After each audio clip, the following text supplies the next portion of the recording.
आपका होना, ये जो सबसे सूक्ष्म तत्व है, उसी ने इस सबसे स्थूल संसार को रचा है। जैसे बरगद का बीज जो राई के दाने से भी छोटा होता है, इतना छोटा, इतना सूक्ष्म, फिर भी उस विशाल वृक्ष का संपूर्ण अस्तित्व उसी में समाया होता है। इसी प्रकार आपका होना भी अत्यंत सूक्ष्म है, फिर भी उसी में ये पूरा ब्रह्मांड समाहित है। बीज का अर्थ है दूसरी बार सृष्टि होना। जो पहले था वही फिर से संकुचित रूप में उपस्थित है। एक छोटे से बीज में संपूर्ण बरगद सिमटा होता है। क्या मैं हूं वही बीज है? परंपरागत रूप से मैं हूं को ही बीज कहा गया है, लेकिन वास्तविकता क्या है? मैं हूं वस्तुतः शून्य है। ये उपपरमाणविक स्तर की सत्ता है, बस आप हैं। एक अनुभूति है, पर उसी अनुभूति में समस्त जगत समाया है, ईश्वर अवस्था सहित पूरी सृष्टि। तो अगर हम इस बीज मैं हूं के प्रति जागरूक हो जाएं, तो क्या हम विकसित होकर परमात्मा बन जाते हैं? आप किसी बीज के प्रति सचेत नहीं हैं। स्वयं मैं हूं ही बीज है। इसे शब्दों से कोई और रूप मत दीजिए। आप मैं हूं के उत्पन्न होने से पहले का केंद्र हैं, अंतरात्मा। उसमें क्या समाया है? ये संपूर्ण अस्तित्व। आपने कहा था कि यह केंद्र शुद्ध प्रकाश है। ये केंद्र है मैं हूं की उपस्थिति। प्रकाश तो केवल एक उपमा है। ये कोई ऐसा प्रकाश नहीं जिसके पीछे कोई स्रोत हो। ये स्वयं प्रकाशित है, अपने आप में प्रकाश। जो खोजी है वो ब्रह्म को पाना चाहता है, पर कैसे? परंपराओं के अनुसार, सुनी सुनाई परिभाषाओं के आधार पर। ब्रह्म कोहिनूर के समान है, प्रकाश का एक अद्भुत रत्न। इस कोहिनूर में यह क्षमता है कि वो आपकी कामना अनुसार किसी भी रूप में प्रकट हो सके। वही कोहिनूर आपकी चेतना है। ये संपूर्ण ब्रह्मांड, विशाल, अनंत, उसी में पहले से ही मौजूद है। लेकिन आप क्या करते हैं? उसमें से एक रत्ती भर, एक छोटा सा विचार उठा लेते हैं और उसी छिछले विचार के आधार पर ब्रह्म को फिर से गढ़ना चाहते हैं। आप चाहते हैं कि अनंत वास्तविकता आपकी छोटी सी समझ के चश्मे से दिखाई दे और वही सत्य मान ली जाए। यही भ्रम है, यही माया है। और इससे तो हम सत्य से और भी दूर हो जाते हैं। सत्य से दूर होना असंभव है। सब कुछ सत्य है, सब कुछ परम है। ये जो ब्रह्म है, ये आपके मैं हूं से ही प्रकट हुआ है। सीधी भाषा में कहूं तो ये ब्रह्म भी आपकी अज्ञानता द्वारा रचा हुआ एक भ्रम है। परम दृष्टि से देखें तो आपका अस्तित्व होना ही पूर्ण ज्ञान है। यही अज्ञान, यही न जानना चेतना को जन्म देता है, और वही चेतना ये अनंत व्यापक प्रपंच, ये दुनिया, ये ब्रह्मांड सब प्रकट करती है। अज्ञान ही है, लेकिन उसी में परमात्मा छिपा है। अद्वितीय परम के ऊपर ये होने की परत चढ़ती है और उसकी माया आपको पूरी तरह बांध लेती है। इस प्रक्रिया को उलटे कैसे? पीछे मुड़िए। शेर जब छलांग लगाता है, पहले पीछे देखता है। आप भी शेर की तरह मूल स्रोत की ओर पीछे मुड़िए। मैं हूं से पीछे जाइए, जहां सिर्फ परम सत्य है। अगर आप इस प्रकट जगत में ही खोजते रहते हैं, इसी ब्रह्मांड में समाधान ढूंढते रहते हैं, तो सिर्फ चक्कर खाते रहेंगे। ये भ्रम का चक्र है जिसका कोई अंत नहीं। पर यदि आप स्वयं को जानने लगें, मैं वास्तव में कौन हूं, तो धीरे धीरे सभी इच्छाएं, सभी आसक्तियां आपसे गिरती जाएंगी। ये मैं हूं क्या है? मैं हूं सिर्फ रहने की चाह है, अस्तित्व बने रहने की लालसा है। यदि आप शांतिपूर्वक कुछ समय तक मैं हूं में ही स्थित रहें, तो ये रहने की चाह भी स्वयं बुझ जाएगी। इच्छा मिट जाए तो होने का दबाव मिट जाए, तो क्या शेष रह जाता है? सिर्फ परम, सिर्फ वही जो आप हैं, अपरिवर्तनशील, अचल, निराकार। पर यह तो बहुत उदास करने वाला लगता है। अस्तित्व है, फिर भी अनस्तित्व की ओर जाना। ये उदासी नहीं, ये तो आपकी मूल अवस्था है। शांत, निर्विकार, निश्चल। जब मैं हूं स्वयं पीछे हटकर अस्तित्व के पहले वाले स्वरूप में स्थित हो जाता है, तो वही आप हैं। वहां कोई यात्रा नहीं, कोई साधना नहीं, कोई लक्ष्य नहीं, क्योंकि आप पहले से ही उस अवस्था में हैं। यही अंतिम विराम है, यही लीला का अंत है, यही मोक्ष। क्या आप इसे और स्पष्ट करके समझा सकते हैं? मुझे ठीक से समझ नहीं आ रहा। जब आप चेतना में रहते हुए चेतना की प्रकृति को समझ लेते हैं, तब आप उससे पीछे हटने लगते हैं और ये यात्रा चलते चलते और गहरी होती जाती है। समझ रहे हैं? धीरे धीरे ये चेतना क्षीण होने लगती है, जैसे बुझने लगी हो, लेकिन फिर भी ये आपको छू नहीं सकती, क्योंकि आप चेतना नहीं हैं, आप परम हैं। मान लीजिए एक अगरबत्ती है। जब जलना बंद हो जाए, धुआं समाप्त हो जाता है, परंतु आकाश तो फिर भी वही है। उसी प्रकार मृत्यु के क्षण में प्राण शरीर को छोड़ देते हैं, मैं हूं पीछे हटने लगता है और वो पूरी तरह खो जाता है। यही क्षण अमरता का महान उत्सव है। देखिए इस लाइटर की लौ। मैं हूं वही लौ है और मैं उसके सभी हिलते डुलते रूपों को देख रहा हूं। फिर क्या होता है? लौ बुझ जाती है, ईंधन समाप्त, प्राण बाहर, शरीर ढह जाता है और मैं इसे देखता रहता हूं। जो देख रहा है वो ही आप हैं। अज्ञानी मृत्यु के क्षण में भय से कांपते हैं, वे संघर्ष करते हैं, क्योंकि वे लौ को ही अपने अस्तित्व का केंद्र मान बैठे। लेकिन ज्ञानी, उसके लिए ये सर्वश्रेष्ठ समय है, आनंद का, मुक्ति का, पूर्ण विश्राम का। मैंने ये अनुभव किया है कि मैं अपनी चेतना को किसी दूसरी चेतना से देख रहा था।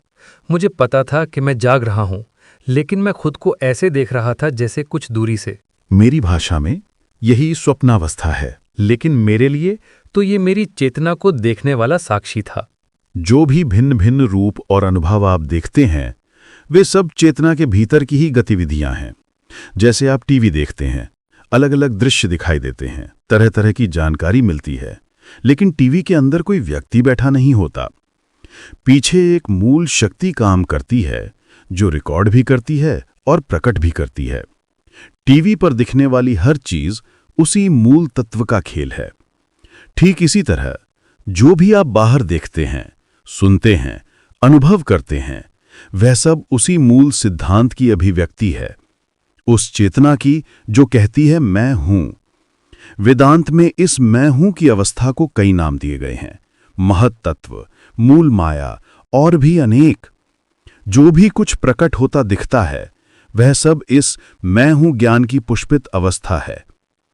लेकिन आप अभी जो कर रहे हैं, इन वचनों को बुद्धि से पकड़ने की कोशिश, ये असली मार्ग नहीं है, क्योंकि बुद्धि स्वयं इस मैं हूं के बाद उत्पन्न हुई है। तो वह कैसे समझ पाएगी जिससे पहले वो जन्मी ही नहीं थी? मैं ये नहीं कह सकता कि ये समझ मेरे बुद्धि से आई या कहीं और से। ये अवस्था हुई जैसे मैंने अभी बताई, पर ये कहाँ से आई मैं बता नहीं सकता। इस अनुभव को किसने समझा, आपने इसे कैसे ग्रहण किया, कैसे पहचाना, यही बात मैं आपको समझाना चाहता हूं। और ये अत्यंत सरल है। आप जो कुछ हैं, जो कुछ अनुभव करते हैं, उसका अंत क्या है, अंत में ये सब क्या बनने वाला है, ये समझना जरूरी है। आप मुझे सुनते रहेंगे, लेकिन यहां जो कुछ भी मिलेगा वो शब्दों का क्षेत्र है। मन को जितना लगाना है लगाइए, पर एक बात सोचिए, मैं कौन हूं? मैं जो भी कर रहा हूं, जो भी सोच रहा हूं, ये कब तक रहेगा? अपना ध्यान उसी पर लगाइए। देखिए, बरगद के पेड़ की बीज बहुत छोटी होती है, पर उसी में पूरे विशाल वृक्ष की संभावना छिपी है।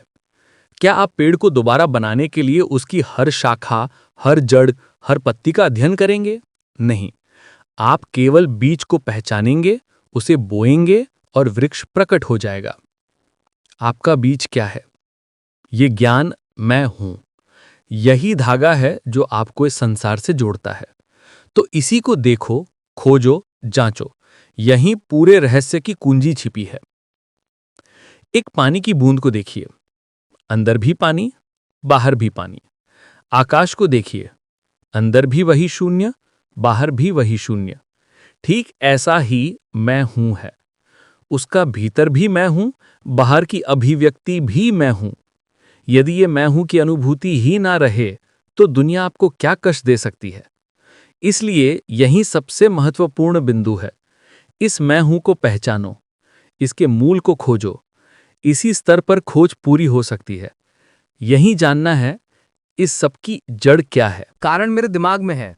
सबसे पहले शरीर की आवश्यकता होती है, फिर प्राण, जीवन ऊर्जा, फिर बुद्धि, फिर बाकी चीजें। तो बताइए, इस संसार में जितनी भी पीड़ा, चिंता और निराशाएं हम झेलते हैं, उनकी जड़ क्या है? बुद्धि। क्या सच में? क्या ये सब हमारी होने की अनुभूति, इस मैं हूं के उभरने से नहीं शुरू होता? यही मैं हूं पूरी कहानी की शुरुआत है। लेकिन समस्या क्या है? आप तैयार ही नहीं है इस मन शरीर के जटिल ढांचे, इस साइकोसोमैटिक कॉम्प्लेक्स को पीछे छोड़ने के लिए। आप अभी भी उससे चिपके हुए हैं, उससे ही पहचान बनाए हुए हैं। यही दुख का कारण है। ये सही है। तो बताइए, इस शरीर की रचना का कारण क्या है? इस शरीर की मूल बीज क्या है? उस स्तर पर तो बुद्धि जैविक हो जाती है। जैविक रूप से आपने कभी समझा कि ये सब कैसे घटित होता है? मैंने इसे पहले भी समझाया है और अब दोबारा आपको स्पष्ट करता हूं। जब भोजन का सार, वो पोषक तत्व उपलब्ध होता है, तब शरीर भोजन बनता है। जैसे एक वृक्ष पर फल लगता है और उस फल के भीतर बीज छिपा होता है। फल तब तक वृक्ष से नहीं टूटता जब तक बीज पूर्ण विकसित न हो जाए। इसका क्या अर्थ है? जब तक बीज उस वृक्ष और उसके पूरे वातावरण को पूरी तरह रिकॉर्ड न कर ले, तब तक वो तैयार नहीं होता। Hello, we're excited to show you our native speech capabilities. बीज का निर्माण वृक्ष करता है, लेकिन बीज का कार्य क्या है? वो अपने भीतर सब कुछ संचित रखता है। जड़ें, तना, छाल, पत्ते, फूल, फल, सब कुछ। और जब बीज धरती में गिरता है, वो वही सब दोबारा प्रकट कर देता है। इसी प्रकार मनुष्य के लिए भी जब मानवीय बीज गर्भ में स्थापित होता है, वो अपने माता पिता की सारी जानकारी, उनका स्वरूप और उस समय के संसार की छाप सब फोटोग्राफ की तरह अपने भीतर सहेज लेता है। मैंने अभी कहा, शरीर भोजन से बना है। सोचिए, मोमबत्ती तेल या चर्बी से बनती है, आपका शरीर भी भोजन से ही बना है। और जब ये शरीर भोजन पूर्ण हो जाता है, उसमें प्राण का संचार होता है, तभी चेतना प्रकट होती है, एक अनुभूति के रूप में, मैं हूं। जैसे मोमबत्ती बन गई हो और उस पर लौ जलाई जाए, तो वह स्वयं जगमगाकर आसपास के वस्तुओं को प्रकाशित करती है। इसी प्रकार आपकी ये मैं हूं की लौ इस संपूर्ण जगत को आपके लिए प्रकट करती है। ये मैं हूं ही आपकी ज्योति है, और ये ज्योति तब तक जलती है जब तक उसका ईंधन, ये शरीर भोजन, समाप्त ना हो जाए। जैसे मोमबत्ती की लौ जो प्रकाश फैलाती है, इस पूरी कमरे में जो कुछ भी दिखाई देता है, वह उसी लौ की अभिव्यक्ति है, वही उसका संसार है। ठीक वैसे ही आपकी मैं हूं की ज्योति ये संपूर्ण जगत आपके लिए प्रकट करती है। आपका अस्तित्व ही यह प्रकाश है। लेकिन यहां इस मैं हूं का अर्थ है आपका स्वयं अपने अस्तित्व को स्वीकार करना। इन सत्यों को सुनना शायद आसान ना लगे, लेकिन समझना अत्यंत आवश्यक है, और उस समझ तक पहुंचने के लिए ध्यान अत्यंत जरूरी है। आपको बैठना होगा, ध्यान करना होगा, मंत्र जप करना होगा, ताकि धीरे धीरे परिपक्व हों और इन शिक्षाओं का वास्तविक अर्थ जान सकें। जैसे मोमबत्ती की लौ अपने ईंधन को जलाकर गर्मी और प्रकाश उत्पन्न करती है, उसी प्रकार मैं हूं कि यह लौ इस शरीर भोजन को जलाकर अपने अस्तित्व को बनाए रखती है। यह शरीर का सार निरंतर बह रहा है और उसका वह प्रवाह ही प्राण शक्ति है। जब तक प्राण है, जब तक यह ताप है, तब तक मैं हूं विद्यमान है। आपके शरीर में जो ऊष्मा है, वह दर्शाती है कि भोजन ईंधन जल रहा है, अस्तित्व की लौ प्रज्वलित है। देखिए, यह कोयला जब वह ठंडा हो जाता है, तो यह संकेत है कि उसका ईंधन समाप्त हो गया, प्रवाह रुक गया, ऊष्मा चली गई, वह अब सिर्फ राख है। उसी तरह जब मैं हूं समाप्त हो जाता है, न शरीर में ऊष्मा रहती है, न सांस, न प्राण। शरीर उसी बुझी मोमबत्ती की तरह ठंडा, निर्जीव और अर्थहीन हो जाता है। लेकिन वो शरीर तो फिर भी मोमबत्ती ही है। हाँ, भोजन का सार सूख जाए तब भी शरीर तो रहता है, लेकिन वो निष्प्राण अचल, क्योंकि मैं हूं समाप्त हो चुका है। तुम कल्पना कर लेते हो कि वो स्वर्ग गया, नरक गया, किसी और लोक में चला गया। ये सब मन की कल्पनाएं हैं। वो कहाँ गया? वो बस समाप्त हो गया, बस यही सत्य है। लेकिन वो वापस तो लौटता है। लौटा शब्द का अर्थ ही है तुम अभी भी उसे कहीं ना कहीं स्थान दे रहे हो। लेकिन जब शरीर ठंडा हो चुका तो तुम कौन हो? जैसे ही तुम या मैं कहा जाता है, मन तुरंत जोड़ देता है, मैं ये हूं, मैं वो हूं, और यही भ्रम है। तुम हर बार खुद को अपने संसार के संदर्भ में समझते हो। लेकिन जब शरीर नष्ट हो गया, चेतना का ईंधन जलकर खत्म हो गया, तो वो सिद्धांत कहाँ गया? वो उसी अवस्था में स्थापित हो जाता है जहां ये मैं हूं जन्म लेने से पहले था, उस चिर शांत निराकार शुद्ध अस्तित्व में, जहां कोई पहचान नहीं, कोई द्वंद्व नहीं, कोई जीवन मृत्यु नहीं। 1,00,000 में सिर्फ एक ऐसा होता है जो इस सिद्धांत को समझता है और उसी मौन में दृढ़ता से स्थित हो जाता है। बाकी सब लोग बिखरे रहते हैं प्रश्नों में, खोज की भूख में। अब वो कहाँ गया, क्या हुआ उसके साथ, ऐसे ही कल्पनाओं और भ्रमों में उलझे। पर जीते जी जिसे सत्य का बोध हो जाता है, जो स्वयं को जान लेता है, वो मुक्त होता है किससे? हर चाह से, हर कमी से, उस मशीन से भी जो लगातार कुछ पाने के लिए हमें दौड़ाती रहती है। मैंने आपको कई बार ये कहते सुना है कि लाखों में सिर्फ एक ही समझ पाता है, लेकिन इससे मैं निराश नहीं होता। मेरे लिए तो समझने का प्रयास ही मूल्यवान है। पर क्या आपने कभी उन सब में जो आपके सामने आए, उस एक को पहचाना है? आप बहुत ईमानदार हो सकते हैं, बहुत समर्पित हो सकते हैं, लेकिन फिर भी आप चिपके रहते हैं बुद्धि से, अपने विचारों से, अपने मानसिक संसार से। आप पीछे लौटने का प्रयास नहीं करते, बल्कि और भी कसकर उसी बुद्धि को थाम लेते हैं जो स्वयं डगमगा रही है। यही आपकी बाधा है। ये जो मैं हूं, ये अत्यंत सूक्ष्म गुण है। जब ये सूख जाएगा, तब आप कहां होंगे? इसका उत्तर देने के लिए मेरे पास कोई शब्द नहीं। और जो कुछ भी आप मानकर बैठे हैं, वो सब किसका सार है? इस कायारूपी भोजन का। मैं हूं कि ये लौ उसी भोजन से जलती रहती है। जब तक शरीर में ऊष्मा है और भोजन का सार बह रहा है, मैं हूं टिका रहता है। कीड़े हों, जानवर हों, मनुष्य हों, सभी सहज रूप से शरीर की रक्षा करते हैं, क्योंकि यही मैं हूं के बने रहने की शर्त है। लेकिन हमें मैं हूं की आवश्यकता है, ताकि मैं हूं के परे पहुंचा जा सके। मुझे परे, ऊपर जैसे शब्द पसंद नहीं। इनका अर्थ कहीं जाना, कहीं पहुंचना होता है। असली बात यह है कि मैं हूं एक दिन बस गायब हो जाएगा, वाष्प बनकर उड़ जाएगा। मैं समझ नहीं पा रहा कि कौन सा शब्द उपयोग करूं, पर आपकी बातों से तो लगता है कि यदि कोई व्यक्ति खाना कम कर दे या बिल्कुल खाना छोड़ दे, किसी कठोर तपस्या में लग जाए या फिर आत्महत्या ही कर ले, तो क्या वो मैं हूं से मुक्त हो जाएगा? हमें तो इस शरीर की जरूरत है, ताकि उससे समझकर प्रयोग करके उससे आगे जाया जा सके, ताकि मैं हूं के सहारे अंतिम सत्य जाना जा सके, उसे नष्ट करने के लिए नहीं। कौन समझेगा, कैसे समझेगा, जबकि यह आपके होने की सीमा से ही बाहर है? तो फिर शरीर से क्यों चिपके रहें? मर जाना ही आसान है। किसी ट्रेन के नीचे कूद जाना या फिर शरीर का ध्यान बिल्कुल छोड़ देना ज्यादा समय नहीं लगेगा। असंभव। ये होने की शक्ति, ये इतरेते अपनी पूरी सावधानी से खुद को सुरक्षित रखती है। ये यूं ही खत्म होने नहीं देती। मेरे मन में कई बार आत्महत्या जैसे विचार आते हैं। क्या ये भीतर से उठती कोई गहरी पुकार है? नहीं, बस इतना कह सकता हूं कि मेरी इस संसार से आसक्ति लगातार घट रही है। इच्छाएं, व्यस्तताएं, समस्याएं सब भारी लगती हैं। काश इन सब से छुटकारा मिल जाए तो अच्छा हो। जो आप कह रहे हैं वो ये नहीं कि आप मरना चाहते हैं, बल्कि ये कि इच्छाओं की पकड़ धीमी पड़ रही है।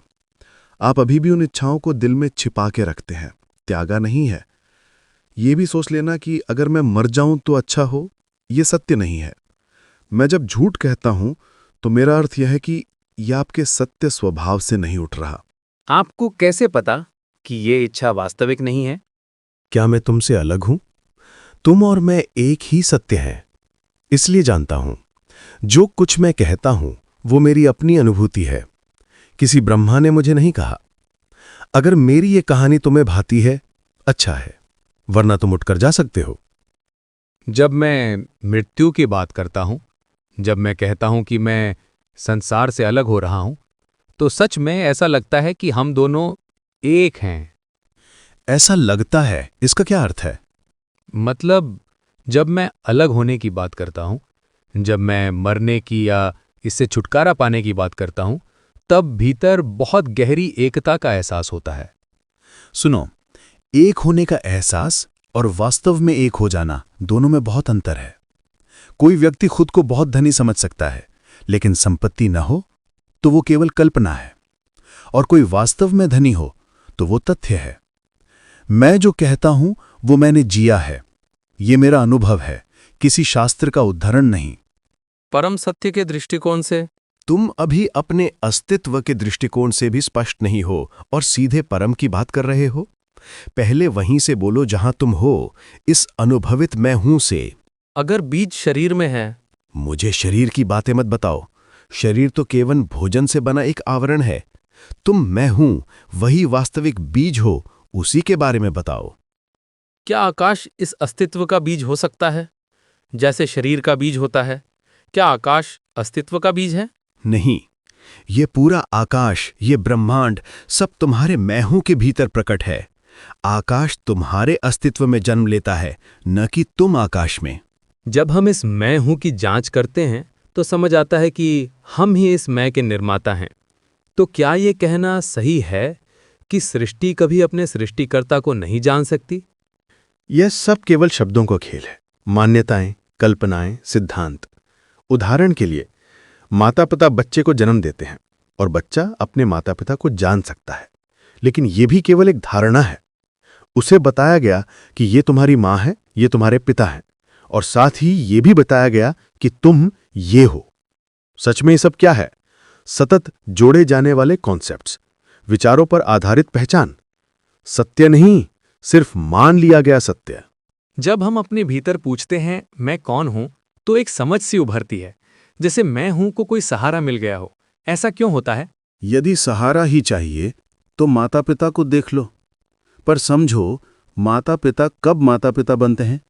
जब बच्चा जन्म लेता है। बच्चे के जन्म से ही माता पिता भी जन्म लेते हैं। बिना बच्चे वे माता पिता नहीं थे। और ये बच्चा कौन है? ये वही मूल है जिससे माता और पिता की पहचान बनी। मतलब बच्चा ही पिता को जन्म देता है। देखा, सारे कॉन्सेप्ट्स कितने उलझे हुए और सीमित हैं। तुम्हारा अहंकार मैं हूं ये कितना खोखला है। ये मैं हूं किस काम का? परम में ये सब जैसे एक क्षण के लिए उठा हुआ सपना है।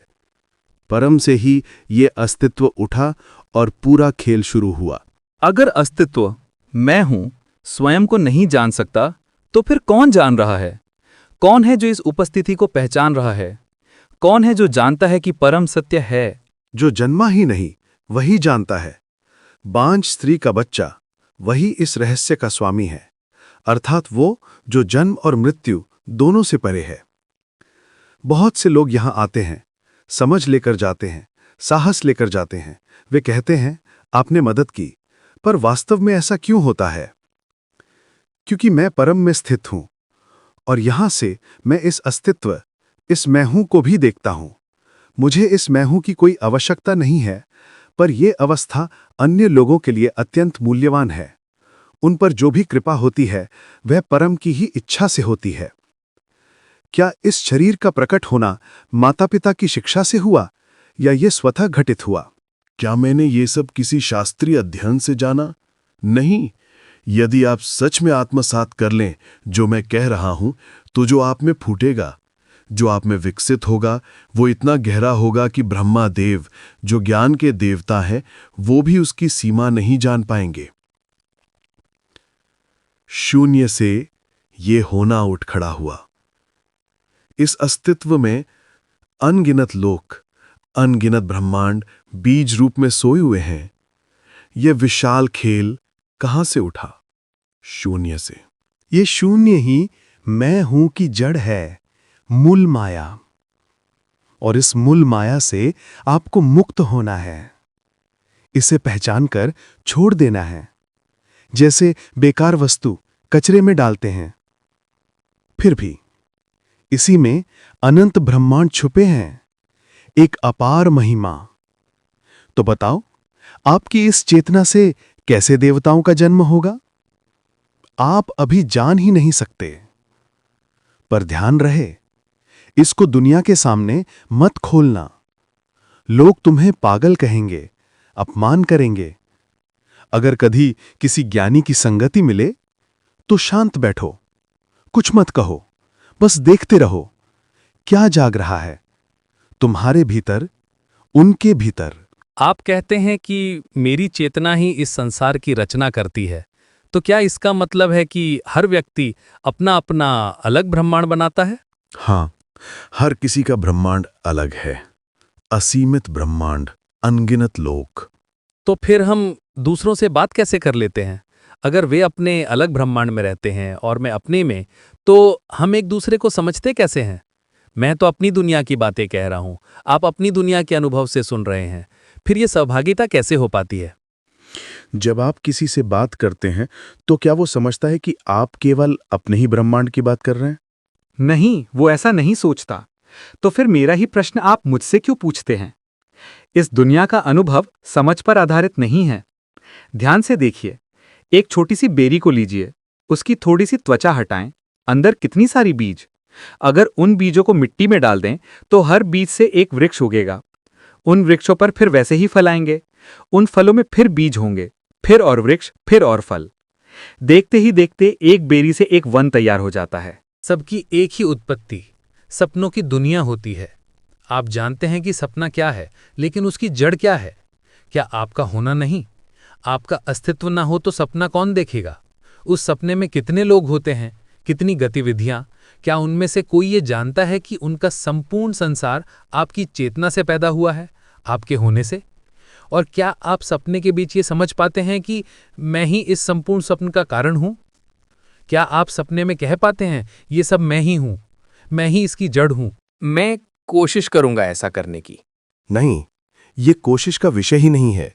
ये स्वतः घटित होता है, समझ बिना प्रयास के आती है। सपने में ये सूचना भर देना कि मैं सबका स्रोत हूं कोई लाभ नहीं देगा। आपको उस सिद्धांत को समझना होगा जो इस संपूर्ण खेल को चला रहा है। क्या जीवन में सक्रिय भूमिका जरूरी नहीं? राजनीति, सामाजिक कार्य, मैं तो बस दुनिया के दुख मिटाना चाहता हूं। मान लीजिए आप दुनिया के सभी मनुष्यों को एक स्थान पर इकट्ठा कर दे, तो इस विशाल जनसमूह के सामने आपकी स्थिति क्या है? आप उस भीड़ की तुलना में कितने छोटे हैं? उस विशाल मानवता में आपका हिस्सा कितना? मैं सृष्टिकर्ता हूं। यह तो आप इसलिए कह रहे हैं क्योंकि आपने मेरे शब्द सुने हैं, पर मैं ये जानना चाहता हूं कि आपकी अपनी समझ क्या कहती है। इतनी बड़ी भीड़ में आपकी हिस्सेदारी क्या है? मैं समझ नहीं पा रहा कि आप क्या कहना चाहते हैं। जहां से आए हो उस आश्रम लौट जाओ और ध्यान का अभ्यास जारी रखो, शायद तब समझ में आए। लोग कहते हैं कि मैं दूसरों को बोलने नहीं देता, पर मैं बस वही कहता हूं जो स्वानुभव है। ब्रह्मा की कोई कहानी नहीं सुना रहा। ब्रह्मा कौन है? ब्रह्मा तो ब्रह्मा है। पर जरा ध्यान से सुनो, ब्रह्म एक भ्रम है। उस भ्रम में तुम उलझे हुए हो और उसी में खोए हुए हो। उसमें सत्य कुछ भी नहीं, सब कुछ मृग तृष्णा जैसा है। जैसे रेगिस्तान में गर्मी से पानी जैसा भ्रम दिखता है और जानवर उसके पीछे दौड़ते हैं, पर वो पानी होता नहीं। उसी प्रकार तुम और मैं जो ये मानते हैं कि हम वास्तविक हैं, एक स्थायी सत्य हैं, ये भी भ्रम है। जो व्यक्ति हमेशा किसी चीज की कमी महसूस करता रहे, जो हमेशा कुछ चाहता रहे, वो कैसे सच हो सकता है?